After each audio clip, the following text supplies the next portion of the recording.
Bago ka umalis, may mahalaga akong pakiusap. Kung ikaw ay pensyonado ng SSS o GSS or may magulang, lolo o lola na umaasa sa pensyon, ang channel na ito ay para sa iyo. Dito sa channel na ito, para talaga ito sa mga pensyonado at sa kanilang pamilya. Walang paligoy-ligoy, walang fake news, walang pananakot. Puro malinaw, totoong impormasyon lang na kailangan ninyo. Regular akong mag-a-upload ng mga ganitong topic. Bagong patakaran ng SSS at GSIS pension updates deadlines na kailangang sundan mga bagay na dapat gawin para hindi maputulan ng pensyon. Kung ayaw mong mahuli sa balita, kung ayaw mong magulat na lang na may problema na pala ang pensyon, mag-subscribe ka na ngayon. I-click mo ang subscribe at i-on ang notification bell para sa bawat bagong update, ikaw ang unang makakaalam. Itong channel na ito, para sa iyo to. Para sa seguridad mo, para sa pensyon mo, para sa kapakanan ng pamilya mo. Babala sa lahat ng pensyonado ng SSS at GSIS. Simula Marso 1, 2026, may bagong patakaran na pwedeng magpatigil ng pensyon ninyo kung hindi ninyo ito alam at nasunod.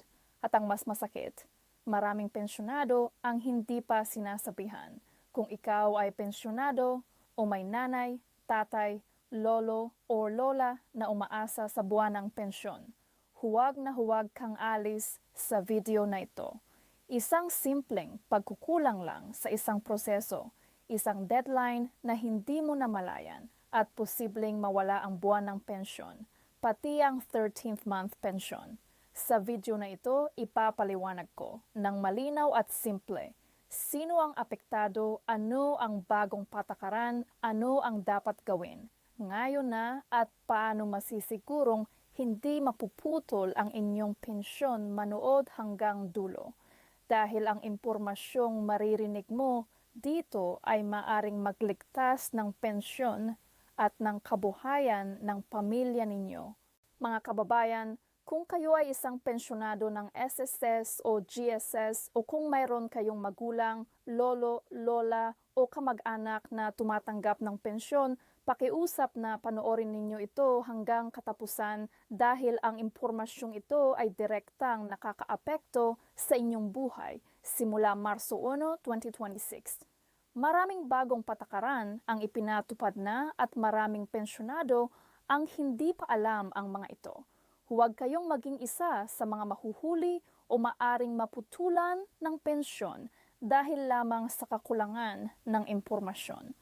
Kaya nandito tayo ngayon upang tiyaking naiintindihan ninyo ang bawat detalye ng malinaw at simple. Una sa lahat, kailangan nating maunawaan kung bakit nagbabago ang mga patakaran. Ang SSS o Social Security System at ang GSS o Government Service Insurance System ay parehong naghahanap ng mga paraan upang mapabuti ang serbisyo sa mga miyembro at pensyonado. Sa nakalipas na mga taon, lumabas ang maraming problema.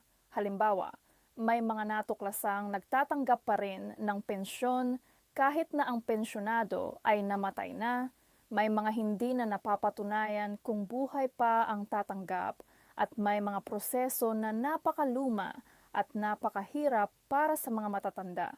Kaya ang bagong mga patakaran na ito ay layunin talagang gawing mas tama, mas maayos at mas makatarungan ang sistema para sa lahat. Pero para mangyari ito, kailangan ng kooperasyon ng bawat isa sa inyo. Ang pinakaimportanteng bagay na dapat ninyong malaman ay ang patungkol sa tinatawag na Annual Confirmation of Pensioners o ACP.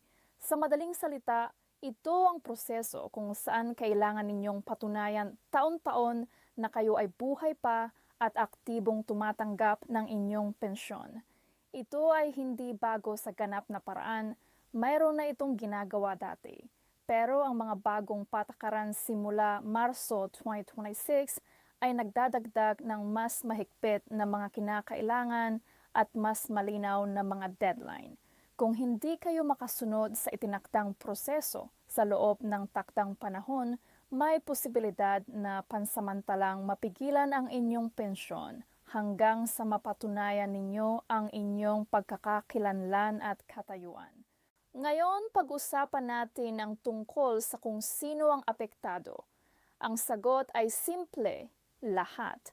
Kahit na matagal ka ng pensyonado, kahit na tapat kang nagpapatunay bawat taon, kahit na walang problema sa iyong record, kailangan mo pa ring sumunod sa bagong proseso.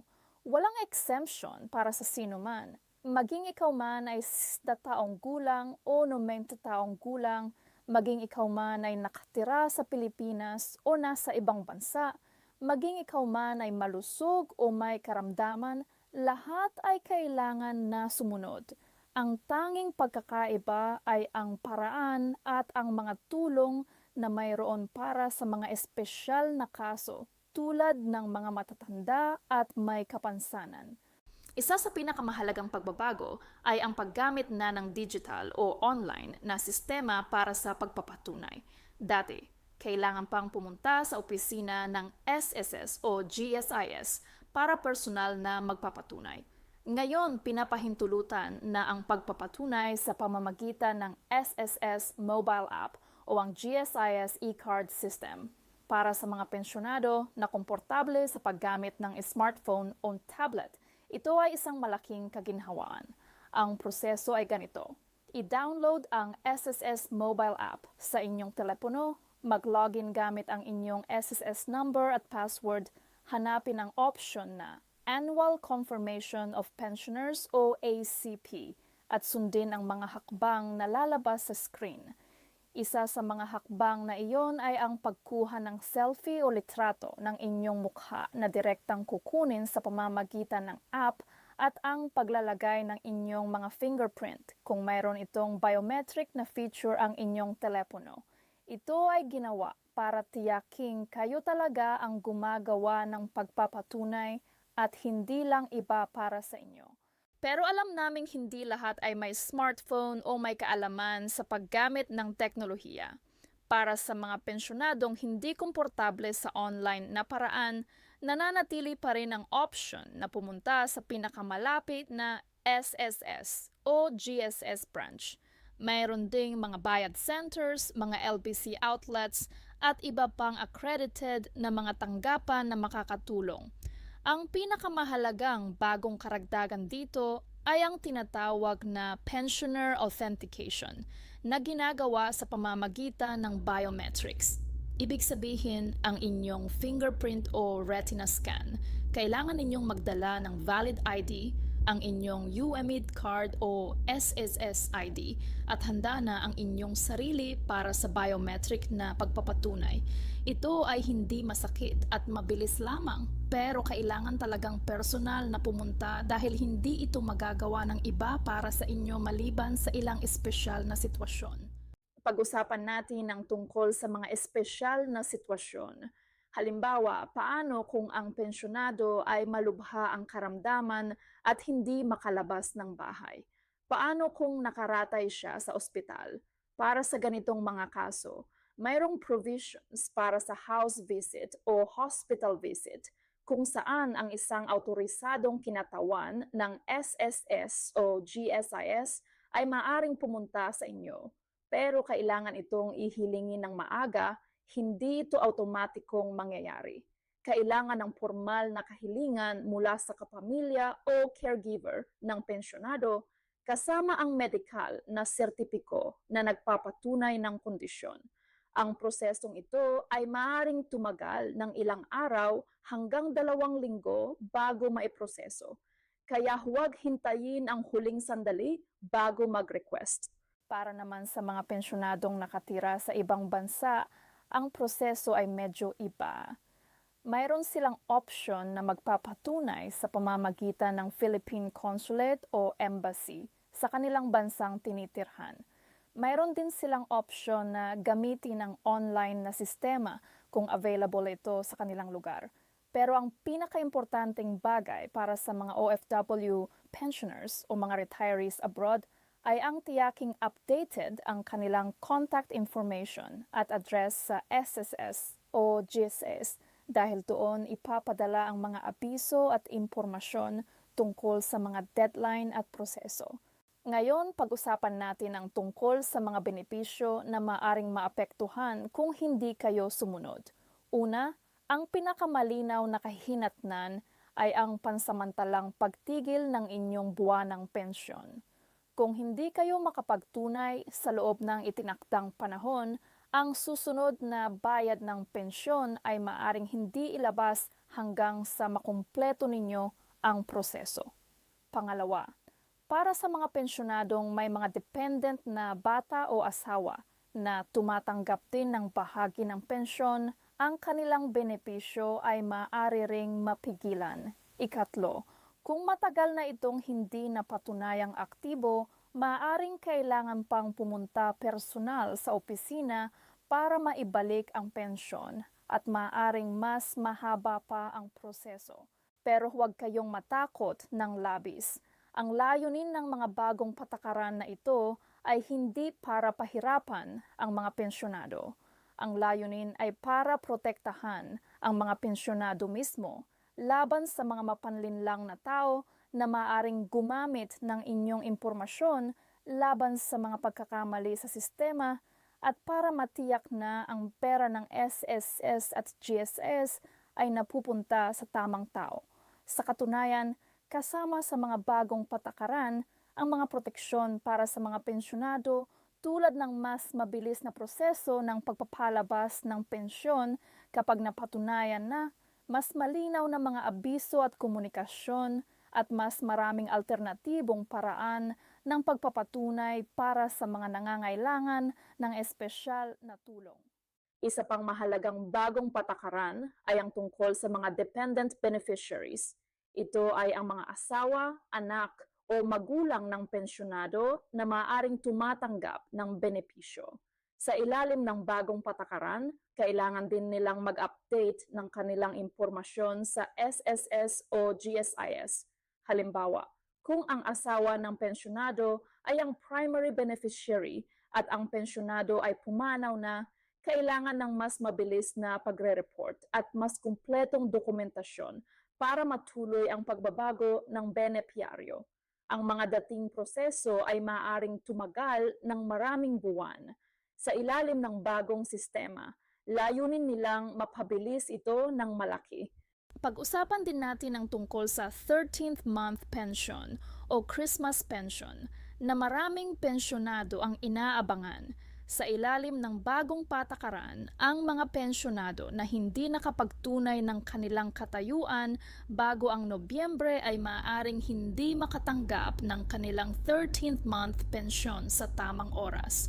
Ito ay isa sa pinakakongkretong kahihinatnan na nararamdaman ng mga pensyonado, kaya lubos naming hinihikayat ang lahat na huwag antayin ang Nobyembre o Disyembre para magtunay. Gawin ito ngayon sa pinakamaagang pagkakataon. Mayroon ding mga pagbabago tungkol sa loan accounts ng mga pensyonado. Ang ilang mga pensyonado ay may existing na loans mula sa SSS, halimbawa calamity loan, salary loan o emergency loan, at ang mga bayad dito ay ibinabawas sa kanilang buwanang pensyon. Sa ilalim ng bagong patakaran, ang mga pensyonado ay tatanggap ng mas detalyadong breakdown ng kanilang buwanang bayad. Ibig sabihin, mas malinaw na makikita kung magkano ang netong pensyon nila pagkatapos ibawas ang mga loan payments. Ito ay magandang bagay dahil maraming pensyonado ang dating nalilito kung bakit mas maliit ang kanilang tinatanggap kaysa sa inaasahan nila. Isa pang bahagi ng bagong patakaran na dapat malaman ng lahat ay ang patungkol sa pension increase o pagtaas ng pensyon. Sa nakalipas na mga taon, maraming pensyonado ang nanghihinayang na ang kanilang buwanang pensyon ay hindi nakakasabay sa pagtaas ng presyo ng pagkain, gamot at iba pang pangunahing pangangailangan. Ang bagong patakaran ay nagtatakda ng isang review mechanism kung saan titingnan ng SSS at GSS ang posibilidad ng pension adjustment based sa inflation rate at ang kalagayan ng kanilang investment funds. Hindi ito garantiya ng agarang pagtaas, pero ito ay isang senyales na sineseryoso ng gobyerno ang kahilingan ng mga pensyonado para sa mas mataas na benepisyo. Para sa mga bago pa lang na magiging pensyonado, ibig sabihin ang mga plano ng mag-retire sa malapit na hinaharap, mahalaga ring malaman ang tungkol sa mga bagong requirements para sa pagproseso ng pensyon. Una, kailangan ng mas kumpletong record ng contributions. Ang bawat buwan ng bayad sa SSS o GSS ay kailangan na nakadocument ng maayos. Pangalawa, ang edad na retirement ay nananatili sa 62 taong gulang para sa optional retirement at 65.5 para sa mandatory, pero ang proseso ng pag-apply ay binago. Ngayon ay mas maraming hakbang ang ginagawa online at mas mabilis na rin ang processing time. Ang layunin ay mabawasan ng waiting time mula ilang buwan hanggang ilang linggo lamang para sa mga kumpleto ang mga dokumento. Ang isa sa mga bagay na madalas na tinanong ng mga pensyonado ay ang tungkol sa lump sum kumpara sa monthly pension. Para sa mga hindi pa nakapagsimula ng pensyon, mahalagang malaman na ang pagpili sa pagitan ng dalawang ito ay isang permanenteng desisyon. Hindi mo na ito mamababago pagkatapos mapili.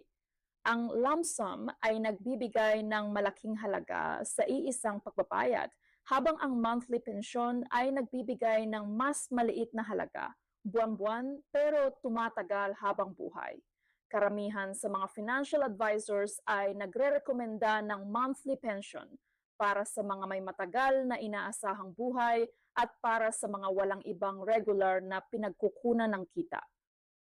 Ang mga bagong patakaran ay hindi nagbabago ng pagpipiliang ito, pero ang impormasyon tungkol dito ay mas malinaw na ngayon ipinaliliwanag ng SSS at GSIS sa kanilang mga bagong materials.